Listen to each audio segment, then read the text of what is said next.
Hello student, आज हामी C प्रोग्रामिङको मोस्ट इम्पोर्टेन्ट क्वेसन सोल्भ गर्न गइरहेका छौँ।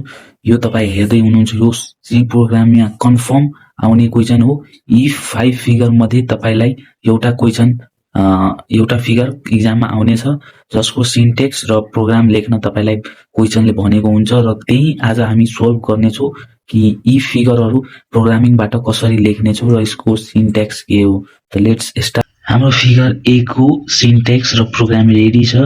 यहाँ म अन द स्क्रिन बनाएन किनकि धेरै टाइम लाग्नेछ, त्यही भएर म अहिले डिटेलमा एक्सप्लेन गरिदिरहेको छु। सिन्टेक्स भन्नाले यो हाम्रो लाइन बनाउने कोअर्डिनेट हो, x1 y and x2 y2। Coordinate सबैलाई थाहा नै होला, x एक्सिस र y एक्सिसलाई कोअर्डिनेट भन्ने गर्छ। यसैमा बेस हाम्रो लाइन हुन्छ।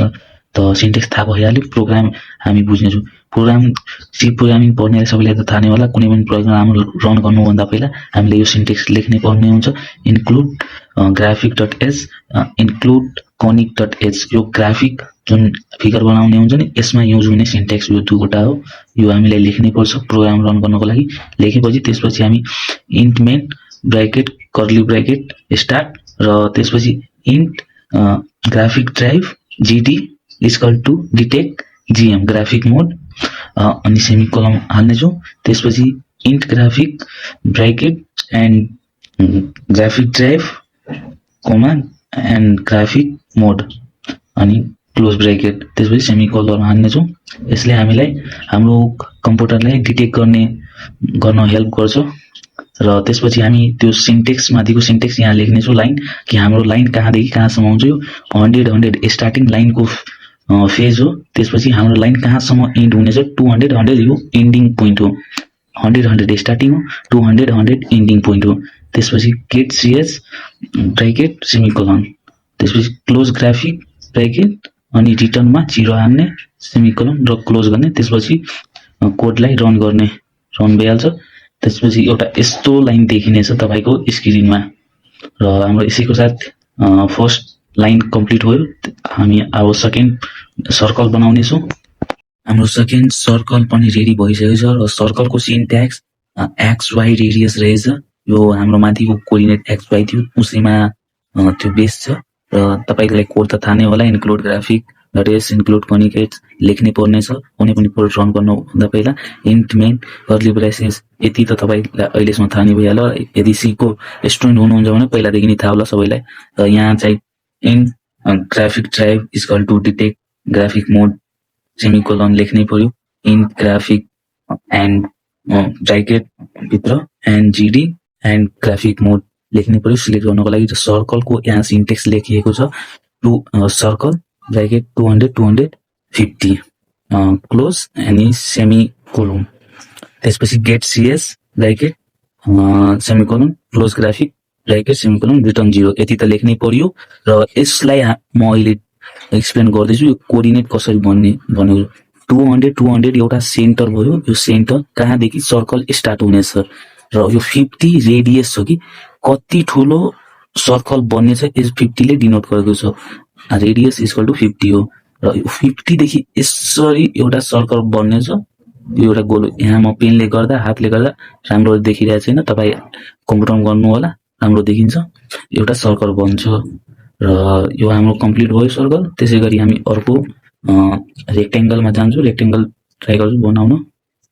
हाम्रो फिगर 3 रेक्टेङ्गलको सिन्ट्याक्स र प्रोग्राम पनि रेडी भइसकेको छ। र सिन्ट्याक्स यस्तो रहेछ रेक्टेङ्गलको, रेड टप राइट बटममा यो बेस हुन्छ।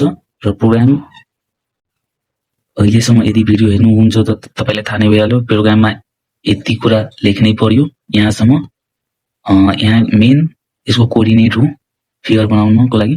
त कोअर्डिनेट तपाईँलाई रेक्टेङ्गलको कोअर्डिनेट यति रहेछ, 100 300 200 र यति त लेख्नै पर्यो। म कोअर्डिनेटलाई एक्सप्लेन गरिदिइरहेको छु, अलिक सर्ट बन्छ भिडियो, त लङ भइहाल्छ। कोअर्डिनेट यस्तो रहेछ, 100 यो 100 एउटा सेन्टर पोइन्ट हो। यहाँदेखि एउटा 300 को एउटा लाइन यस्तो स्ट्रेट लाइन बन्नेछ र 300 मा गएर 200 तल आउनेछ। 200 तल आउनेछ, कहाँसम्म त्यो लाइन बन्छ त्यो, अनि 300 को र फेरि यहाँ तल एउटा 300 को लाइन बन्नेछ। 300 यो त बराबर भइ नै हाल्यो र यहाँदेखि फेरि 200 माथि जानेछ। 200 माथि गएपछि एउटा ट्रायंगल बन्नेछ।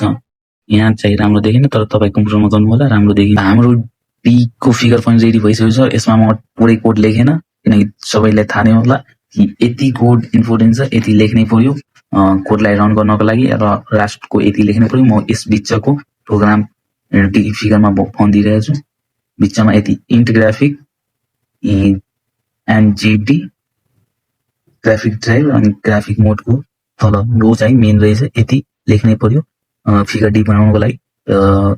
यस्तो रहेछ int point bracket equal to curly bracket 100 यति कोअर्डिनेट रहेछ। यति कोअर्डिनेट लेखेपछि यस्तो फिगर बन्नेछ। फिगर कसरी बन्छ म तपाईलाई भनिरहेछु। यो 100 एउटा सेन्टर पोइन्ट छ, यहाँको एउटा सेन्टर पोइन्ट 150 र 50 एउटा कोअर्डिनेट छ यहाँ यस्तो जाने। यहाँ 150 50 फेरि 200 100 देखि एउटा फेरि स्ट्रेट लाइन बन्नेछ यहाँसम्म। फेरि त्यो 150 50 फेरि रिटर्न भएर यहाँ आउँछ र फेरि त्यो 100 100 यहाँ आउँछ। फेरि 100 100 आएपछि मेन ओरिजिन पोइन्टसम्म यस्तो एड भएर एउटा डायमन्ड सेपको फिगर बन्नेछ। यो चाहिँ पोलिगन भयो। यता म पेनले गर्दा अलि राम्रो देखिरहेको छैन, कम्प्युटरमा गर्दा राम्रो स्ट्रेट फिगर आउँछ र यो हाम्रो फिगर डी पनि कम्प्लिट भयो। र लास्ट फिगर हाम्रो के रहेछ, लास्ट फिगर हाम्रो आर्क रहेछ। आर्कको पनि 0 हेरिहालौँ। हाम्रो फिगर ई पनि रेडी छ र यसको मैले सिन्टेक्स केही लेखेन, डाइरेक्ट प्रोग्राम गर्ने हो। माथिको कोड त सबैलाई थाहा नै होला। यस्तो यति कोड लेख्नु पर्यो, यति कोड लेख्नु पर्यो, लास्टमा यति कोड लेख्नु पर्यो, यति कोड लेख्नु, बिचमा यो दुईवटा पोइन्ट मध्ये एउटा यो दुईवटा नलेखेर डाइरेक्ट यो आर्क यो लेख्नु पर्ने हो। आर्क लेख्नु होला र 200 200 0 180 50 ब्राकेट क्लोज सेमिकोलन यति कोअर्डिनेट लेख्नु होला। आर्कको फिगर बनिन्छ र कसरी बन्छ म तपाईलाई भनिदिन्छु। 200 200 यो 200 200 एउटा सेन्टर पोइन्ट भयो र सेन्टर पोइन्ट यो 80 डिग्री हो अनि यो 50 रेडियस हो। पोइन्टदेखि माथि 50 रेडियस यस्तो यो चाहिँ रेडियस भयो। आर इक्वल टु 50 हो। कति माथिसम्म त्यो लाइन रहनेछ र 180 डिग्रीमा सर्कल बन्नेछ कि यस्तो एउटा सर्कल बन्नेछ, हाफ सर्कल। यो चाहिँ कम्प्लिट फिगर हो, यस्तो फिगर बन्छ। तपाईहरु ट्राई गर्नु होला र आजको भिडियो क्लोज गर्दैछु र यदि राम्रो लाग्यो भने सब्स्क्राइब गर्नु होला।